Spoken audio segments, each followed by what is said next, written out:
राधे राधे दोस्तों। मोहिनी एकादशी 2025 में कब है? 7 मई को या 8 मई को? जाने सही तिथि व मुहूर्त। मोहिनी एकादशी जानिए तिथि, पूजा का शुभ मुहूर्त और धार्मिक महत्व। शास्त्रों के अनुसार एकादशी व्रत करने से मनुष्य पापों से मुक्त हो जाता है, सुख समृद्धि के साथ जीवन का आनंद उठाने के बाद अंत में मोक्ष को प्राप्त होता है। शास्त्रों में मोहिनी एकादशी का विशेष महत्व है। यह पर्व हर साल वैशाख माह के शुक्ल पक्ष की एकादशी तिथि को मनाए जाने का विधान है। इस दिन जगत के पालनहार भगवान विष्णु और माँ लक्ष्मी की आराधना की जाती है। साथ ही उनके निमित्त व्रत रखा जाता है। विष्णु पुराण के अनुसार समुद्र मंथन से मिले अमृत को लेकर राक्षस और देवताओं के बीच विवाद होने लगा था और असुर अमृत लेकर भाग गए थे। तब भगवान विष्णु ने ही राक्षसों से अमृत लेने के लिए मोहिनी का रूप धरा था। माना जाता है कि विष्णु जी ने ये रूप वैशाख मास के शुक्ल पक्ष की एकादशी के दिन धरा था। इसी के कारण इस एकादशी को मोहिनी एकादशी के नाम से जानते हैं।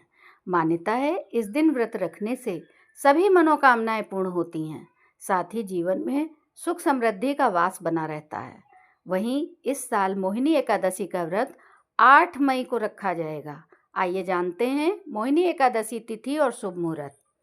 वैशाख माह के शुक्ल पक्ष की एकादशी तिथि 7 मई को सुबह 10:12 पर शुरू होगी और 8 मई को दोपहर 12:28 पर खत्म होगी। ऐसे में उदया तिथि को ध्यान में रखते हुए मोहिनी एकादशी तिथि 8 मई को मनाई जाएगी। मोहिनी एकादशी का शुभ मुहूर्त और पारण समय। वैदिक पंचांग के अनुसार मोहिनी एकादशी पर दोपहर 2:32 से 3:26 पर विजय मुहूर्त रहेगा। इस बीच में आप पूजा अर्चना कर सकते हैं। वहीं मोहिनी एकादशी का पारण 9 मई को किया जाएगा। इस दिन पारण का समय सुबह 5:34 से लेकर 8:16 तक है। अर्थात एकादशी का व्रत 8 मई को रखा जाएगा क्योंकि इस दिन उदया तिथि है और इसका पारण 9 मई को किया जाएगा 5:34 से लेकर 8:16 तक और 7 मई से ही लग जाएगी एकादशी। इसलिए सारे नियम 7 तारीख से माने जाएंगे, अर्थात चावल वगैरह और तामसिक भोजन 7 तारीख को भी नहीं खाएंगे। तो धन्यवाद दोस्तों। आपको ये जानकारी कैसी लगी हमें कमेंट करके अवश्य बताएं और मेरे चैनल को सब्सक्राइब अवश्य करें। राधे राधे दोस्तों।